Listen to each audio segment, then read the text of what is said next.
Second year Fort Hays State coach Chris Brown joined us downtown Kansas City, MIAA Media Day. Coach, year 2 in this program.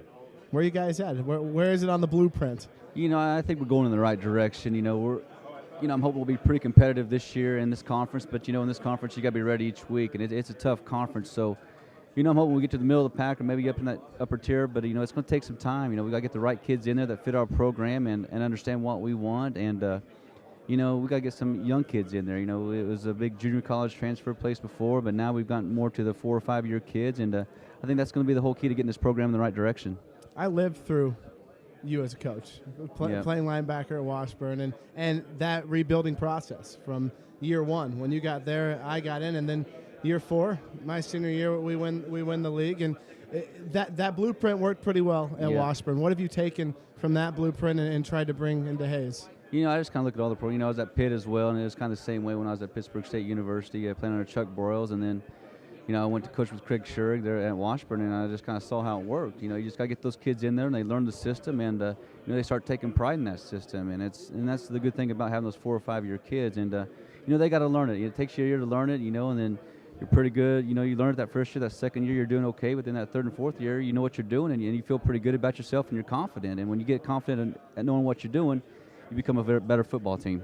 I also think there's a bit to do with culture change, and I know at Washburn there was a definite culture change, and it went really with hard work, getting guys in the weight room, closing that gap with Pittsburgh State and Northwest Missouri and the teams that are perennially up there. How do you go about changing the culture at a place like Hays that has struggled for quite some time? I think it's just getting kids that are kind of used to a smaller town as well. You got kids that are used to Topeka, bigger city than Hays is, and it's just getting the right kids that fit your area, and kids that you get them there, and it's just kind of like you when you played for us. The first couple of years you did pretty well for us, but then your junior, senior year, you became that leader on the field, and it's because you bought in, and you believed in what we were doing, and it's just getting those kids to do the same thing that you did, believing in what we were doing, and became a leader for us, and made everybody else accountable. And that's what we got to get to, getting kids like you that hold each other accountable, and get them to work hard and get there in the summers.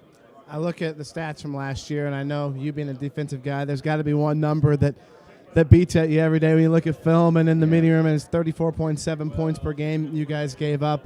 How do you make strides defensively and improve upon that number? I think it's just communication amongst the staff and amongst the players as well, and getting the right kids in the right positions, on defense. And, that's something we struggled with last year, and I think it's always like that your first year, just trying to get kids in the right spots and understanding what you're doing on defense.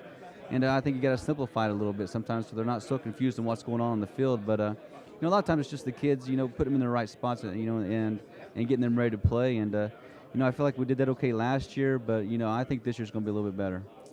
You brought in one of your good friends, a guy from the Pittsburgh State and Washburn Tree as well, to run your defense this year, in Cooper Harris. What has he brought through spring ball, and how comfortable are you there having a guy that not only is a great coach that you've coached with, but a guy that you're very good friends with as well?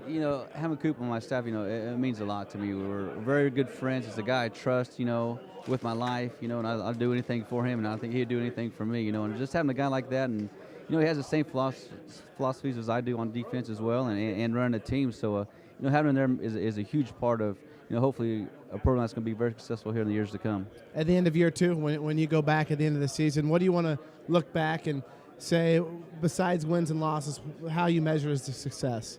I think just, from week 1 to, week 11, it's just our kids never quit. And you hear that from the fans as well. Hey, it's a totally different football team. I was like, well, we were 4-7. I wasn't real happy with that, but the fans and talking to the people in town, I was like, it's a totally different football team.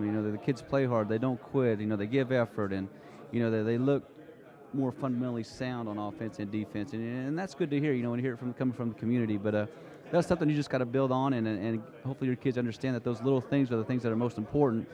That's where you're going to start winning your championships and winning ball games. I ask you before I let you go, are you still as intense as a head coach now as you were when you were a player and a defensive coordinator? I try to hold it back, but it's always in there, and it always comes down. So I'm trying to hold it down a little bit, let my other coaches do their jobs, but I can't hold it in. Good luck it's to too you. Thank you.